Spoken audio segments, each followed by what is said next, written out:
Good morning. Question number 9, insolvency account. Topic, dividend to creditor. Capital on 1st April 1996, 4479, 4479. Drawing for the year to 31st March 1997, 1861. Loss on trading up to 31st March 1997, 2930. Preferential creditor for income tax 208. Creditor unsecured 8064. Cash in hand rupees 7. Cash at bank rupees 23. Book dates 2737, estimated to produce 2050. Furniture cost 248, estimated to produce 120.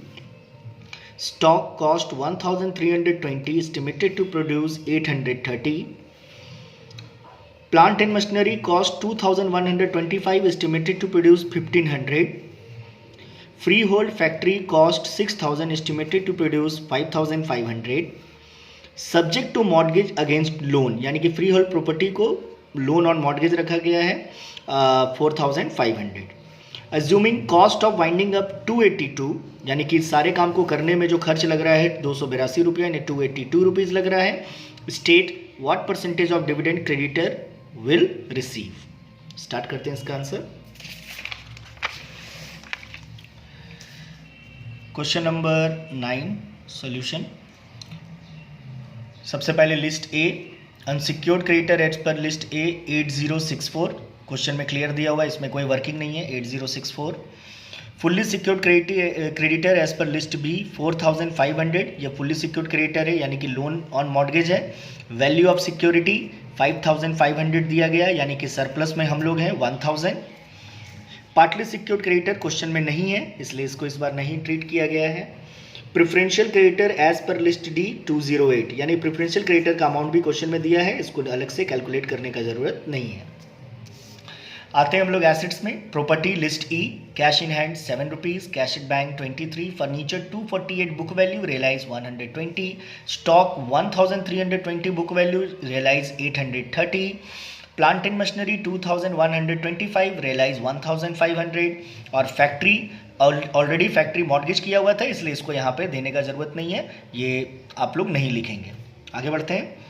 Book debts list F, goods good doubtful bad, तीनों का amount मिला के 2737 था, जिससे realise हो रहा है 2050, यानी कि बुक वैल्यू इतना, रियलाइज इतना. Bills of exchange as per list G nil, इस बार कुछ भी नहीं है. और जब ये list E F G complete होता है तो हम लोगों के पास आता है add surplus as per contra, यानी कि जो फुल्ली सिक्योर्ड क्रेडिटर से जो अमाउंट बचा है सरप्लस, उसको हम लोग यहाँ ऐड कर देते हैं. तो टोटल हुआ एसेट साइड 5530. जब एसेट्स का टोटल 5530 हो रहा है तो सबसे पहले प्रेफरेंशियल क्रेडिटर को हम लोग पेमेंट करते हैं 208. पेमेंट करने के बाद हमारे पास बचा 5322. तो अनसिक्योर्ड क्रेडिटर को टोटल पेमेंट करना था 8064, दोनों साइड लिखें, उसमें से 5322 माइनस किए, यानी कि 2742, ये डेफिशिएंसी हो गया. इतना पैसा क्रेडिटर को नहीं मिल पाया, deficiency as per list H. एक बार इस फॉर्मेट को स्टार्टिंग से देखेंगे हम लोग.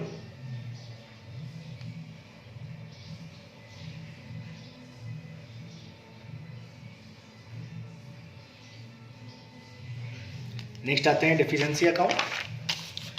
डेफिशिएंसी अकाउंट जब हम लोग शुरू कर रहे हैं तो सबसे पहले कैपिटल 4479 क्वेश्चन में दिया है. Deficiency list H 2742, drawing 1861 as per as question. Loss on trading 2930, अगर प्रॉफिट होता तो इधर आता, लॉस है तो इधर आएगा. लॉस ऑन रियलाइजेशन में फैक्ट्री से लॉस हुआ 500 का, 6000 था, 5500 मिला था, तो 500 का लॉस हुआ. फर्नीचर 128 का लॉस हुआ, स्टॉक 490 का लॉस हुआ, प्लांट एंड मशीनरी 625 का लॉस हुआ, बुक डेट्स 687 का. ये जो अमाउंट है बुक वैल्यू और एस्टिमेटेड टू रियलाइज, यानी कि एस्टिमेटेड टू प्रोड्यूस का डिफरेंस है, इन दोनों का डिफरेंस को यहाँ पे लिखा गया है. टोटल करते हैं 7221, 7221. अब आता main working note, dividend to creditor. Total of assets after payment to preferential creditor, यानी कि प्रेफरेंशियल क्रेडिटर को पेमेंट करने के बाद मेरे पास कितना पैसा बच रहा है 5322। 5322 में जो कॉस्ट ऑफ वाइंडिंग अप है उसको माइनस कर देंगे 282। तो अवेलेबल टू क्रेडिटर यानी कि अब अनसिक्योर्ड क्रेडिटर को जो मिलेगा वो 5040 रुपीज़ मिलेगा।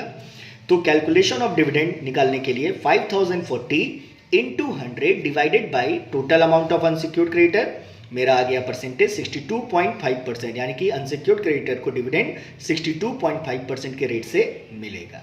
एक बार स्टार्टिंग से देख लें।